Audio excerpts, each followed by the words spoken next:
প্রিয় ষষ্ঠ শ্রেণীর শিক্ষার্থীরা, তোমাদের গণিত বইয়ের 100 পৃষ্ঠায়ের একটা অঙ্ক নিয়ে আলোচনা করব। অঙ্কটা হচ্ছে রিয়ার অঙ্ক। রিয়া তার বাড়ির সামনের বাগানের 3 দিকে বেড়া দিতে চায়। বাগানের 3 দিকের দৈর্ঘ্য যথাক্রমে 15 মিটার, 13.5 মিটার এবং 12.3 মিটার। বেড়া দিতে রিয়ার মিটার প্রতি 75.75 টাকা খরচ হয়। তাহলে রিয়াকে কত মিটার বেড়া দিতে হবে? দেখো, অঙ্কে দেওয়া আছে রিয়াকে বেড়া দিতে হবে প্রথমে হচ্ছে 15 মিটার, তারপরে আবার বেড়া দিতে হবে 13.5 মিটার এবং অন্যদিকে বেড়া দিতে হবে 12.3 মিটার। এই তিনটা একসাথে যোগ করে যত হয় রিয়াকে ঠিক তত মিটার বেড়া দিতে হবে। এখন আমরা তিনটা একসাথে যোগ করি। দেখো সমাধান। ক, বাগানের 3 দিকের দৈর্ঘ্য যথাক্রমে 15 মিটার, 13.5 মিটার এবং 12.3 মিটার। অতএব বাগানের 3 দিকের মোট দৈর্ঘ্য একসাথে যোগ করলে হয় হচ্ছে 40.8 মিটার। তাহলে রিয়াকে মোট বেড়া দিতে হবে 40.8 মিটার। ওকে, তাহলে খ নাম্বারটা দেখো, বেড়া দিতে রিয়ার মোট কত টাকা খরচ হবে। এখন দেখো, রিয়াকে কিন্তু মোট বেড়া দিতে হবে 40.8 মিটার। এখন 1 মিটারের জন্য রিয়াকে খরচ করতে হবে 75.75 টাকা। এখন 40.8 মিটারের জন্য কত টাকা খরচ করতে হবে সেটা আমরা বের করব। এই 40.8 আর হচ্ছে 75.75কে একসাথে গুণ করে। ওকে, দেখো 1 মিটারের জন্য খরচ হয় 75.75 টাকা এবং 40.8 মিটারের জন্য খরচ হয় 75.75 গুণ 40.8 টাকা। এই দুইটা একসাথে গুণ করলে হয় হচ্ছে 3090.6 টাকা। এখন এই গুণ যদি তোমরা না পারো তাহলে আমি করে দিচ্ছি। ওকে, এখন দেখো আমি তোমাদের গুণাঙ্কটা বুঝিয়ে দেওয়ার চেষ্টা করতেছি। ওকে, প্রথমে হচ্ছে আমরা এই শূন্য দ্বারা এই উপরের সবগুলো অঙ্ককে গুণ করব।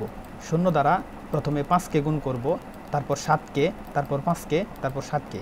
এভাবে শূন্য দ্বারা উপরের সবগুলো অঙ্ককে গুণ করব। শূন্য দ্বারা কোনো সংখ্যাকে অথবা কোনো অঙ্ককে গুণ করলে শূন্য আসে, সেজন্য আমরা উপরে 4টা সংখ্যা আছে, এই জন্য এই লাইনে 4টা শূন্য বসিয়ে নিলাম। ওকে, তারপর এই 8 দ্বারা উপরের এই 4টা সংখ্যাকে গুণ করতে হবে।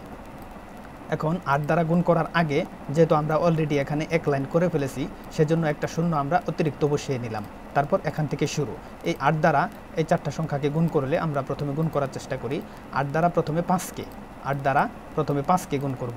8 দ্বারা প্রথমে 5কে গুণ করলে 5 8 40-এর হচ্ছে শূন্য আসে, হাতের থাকে 4।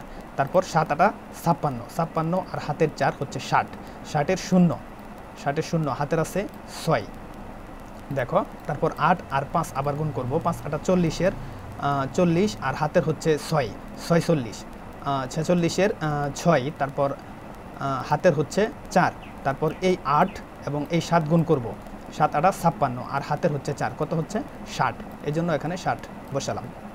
এখন দেখো আমরা 2টা লাইন অলরেডি কমপ্লিট করে ফেলেছি, এই জন্য এখানে 3 নাম্বার লাইন করতে হলে 2টা শূন্য অতিরিক্ত বসিয়ে নিলাম।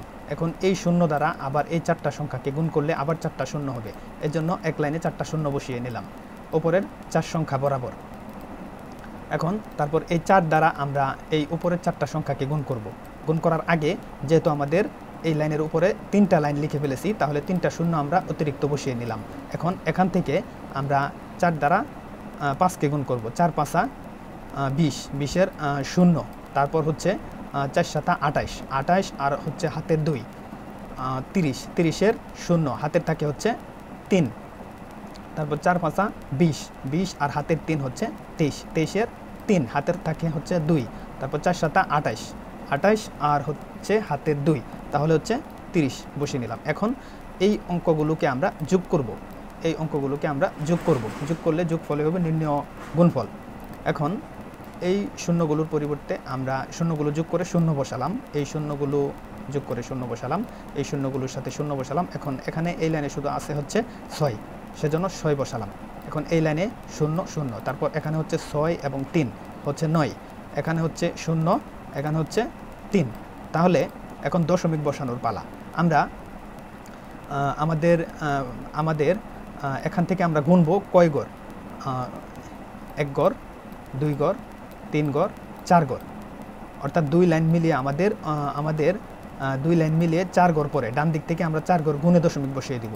এখন 1 গড়, 2 গড়, 3 গড়, 4 গড়, আমরা 4 গড় বামে দশমিক বসিয়ে নিলাম। তাহলে আমাদের উত্তর হচ্ছে 3090.6। দশমিকের 1 গড় পরের শূন্যগুলো আমরা সাধারণত উত্তরে লিখি না, এই জন্য আমাদের ফলাফল হবে 3090.6 অথবা 60।